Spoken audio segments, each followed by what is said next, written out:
একটি নবজাতক শিশু জন্ম হলে মা বাবা তাকে কত আগলে রাখে, তাই না? মুহূর্তে মুহূর্তে সেই বাচ্চার প্রয়োজন অপ্রয়োজন, তাকে খাওয়ানো, ঘুম পাড়ানো ইত্যাদি যত্ন করে থাকে। কিন্তু যদি আমি বলি যে এই পৃথিবীতে এমন অনেক মানুষই আছে যারা আসলে জঙ্গলে বেড়ে উঠেছে আর তাদের লালন পালন করেছে জঙ্গলের হিংস্র পশুরা, কি বিশ্বাস করবেন? নিশ্চয় ভাবছেন ধুর, এমনটা তো শুধু মোগলি বা টার্জানের মতো মুভিতেই সম্ভব, যা শুধুমাত্রই মানুষের কল্পনা। বাস্তবে এমনটা সম্ভবই না।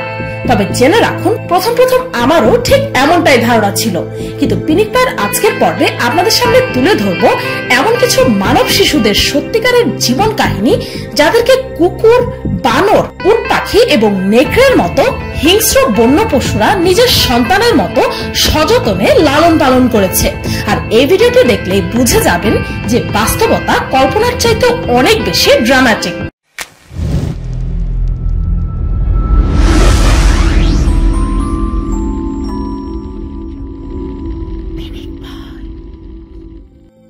Girl raised by dogs.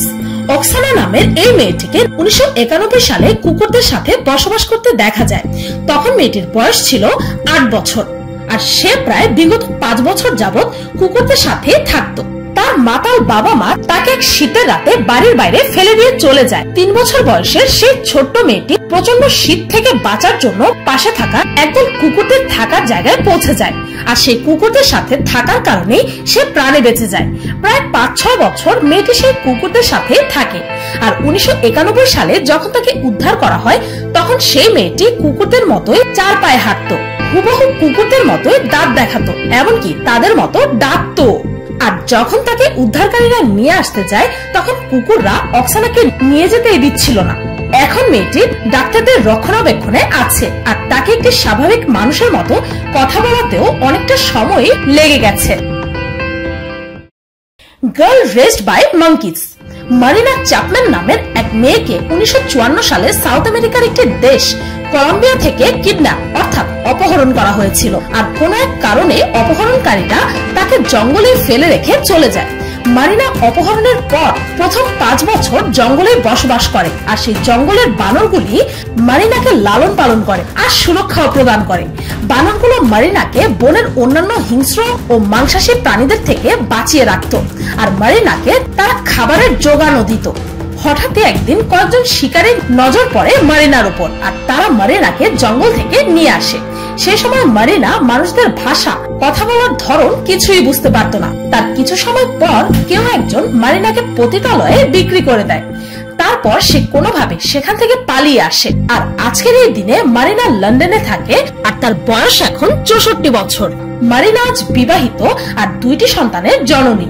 তার এই অবিস্মরণীয় জীবনী নিয়ে the girl with no name নামে একটি বইও লেখা হয়, যে বইটি অনেক পপুলার ও চর্চার বিষয় হয়ে ওঠে। বয় রেজড বাই উলভস। মার্কোস রড্রিগোস প্যান্টোজা মাত্র 7 বছর বয়সী এই স্প্যানিশ বাচ্চাটিকে তার বাবা মা তাকে একজন ছাগল পালকের কাছে বিক্রি করে দেয়, যেন সে তার গোলাম হয়ে থাকে। তার কিছু সময় পরেই সেই ছাগল পালকের মৃত্যু ঘটে, আর তারপর সেই শিশুটি পুরোপুরি একা হয়ে যায়। আর নিজের জীবন বাঁচানোর জন্য ছেলেটি পাহাড়ি অঞ্চলে চলে যায়। সেখানে সে একটি গুহার ভেতরে আশ্রয় নেয়, যেখানে একদল নেকড়ে বসবাস করত। আর 7 বছর বয়সী ছোট্ট সেই বাচ্চাটি নেকড়েদের সাথে মোট 12 বছর বসবাস করে। আর এই 12 বছরে বাচ্চাটি সেই নেকড়েদের পরিবারেরই এক সদস্যের মতো হয়ে গিয়েছিল। পরে একদিন স্পেনের ল এজেন্সির কিছু লোক সেই বাচ্চাটিকে গুহার ভেতরে দেখতে পায়, আর সেখান থেকে তাকে নিয়ে আসে। আজ সেই বাচ্চাটির বয়স হয়ে গেছে 47 বছর। আর অসামান্য এই জীবন কাহিনী নিয়ে এন্ট্রি লভস নামের একটি মুভি নির্মাণ করা হয়। আর মুভিতে দেখানো ছেলেটির বাস্তবিক জীবনী সবাইকে অবাক করে দিয়েছিল।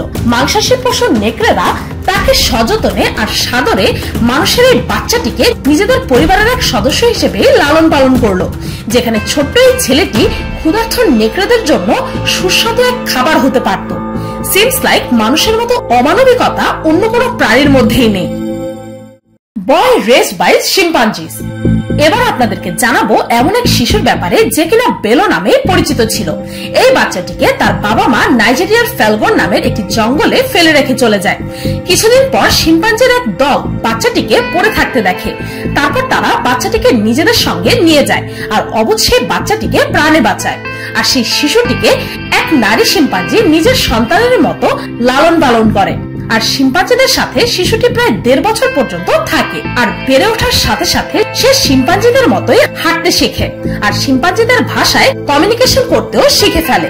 আর 1996 সালে এই শিশুটিকে সেই জঙ্গল থেকে উদ্ধার করা হয় আর তাকে একটি অনাথ আশ্রমে পাঠিয়ে দেওয়া হয়, যেখানে এই ছেলেটিকে মানুষের মতো চালচলন আর কথা বলা শেখানোর জন্য অনেকগুলো বছর লেগে যায়। Boy raised by ostrich, Sidi Mohammed the ostrich boy. 1945 সালে সে তার জীবনী সারা বিশ্বের সামনে তুলে ধরে। সিদি মোহাম্মদ যখন 5 থেকে 6 বছরের বালক ছিল তখন সে উত্তর আফ্রিকায় থাকা তার সে বাসা থেকে পালিয়ে যায় আর জঙ্গলে দেখতে পায় একটি উট পাখি ও তার ছানাদেরকে। আস্তে আস্তে উট পাখিদের সাথে সিদি মোহাম্মদের বন্ধুত্ব হয়ে যায় আর সেই উট পাখিগুলো তাকে যথেষ্ট যত্নও করে। কিভাবে খুব তাড়াতাড়ি দৌড়ানো যায় তা সেই বাচ্চাটিকে উট পাখিরাই শিখিয়ে দেয় আর তাকে সর্বক্ষণই সযত্নে সুরক্ষার সহিত উট পাখিগুলো তার লালন পালন করে।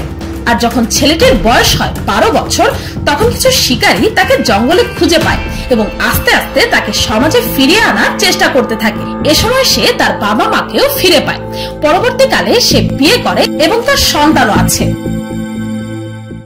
তো এই ছিল এমন কিছু মানুষের জীবনী যারা কিনা হিংস্র বন্য পশু পাখিদের দ্বারা পালিত হয়েছে। ভিডিওটি এই পর্যন্তই। ভিডিওটি ভালো লাগলে একটি লাইক দিতে ভুলবেন না আর কমেন্ট করে অবশ্যই জানাবেন যে আমার এই লিস্টে থাকা অসামান্য জীবন কাহিনীগুলো আপনার কাছে কেমন লাগলো। আর আমার চ্যানেলটিকে সাবস্ক্রাইব করুন প্রতিদিন এমন সব অদ্ভুত ও মজার সব ভিডিও দেখতে। আজকের মতো পর্যন্তই, দেখা হচ্ছে পরের ভিডিওতে।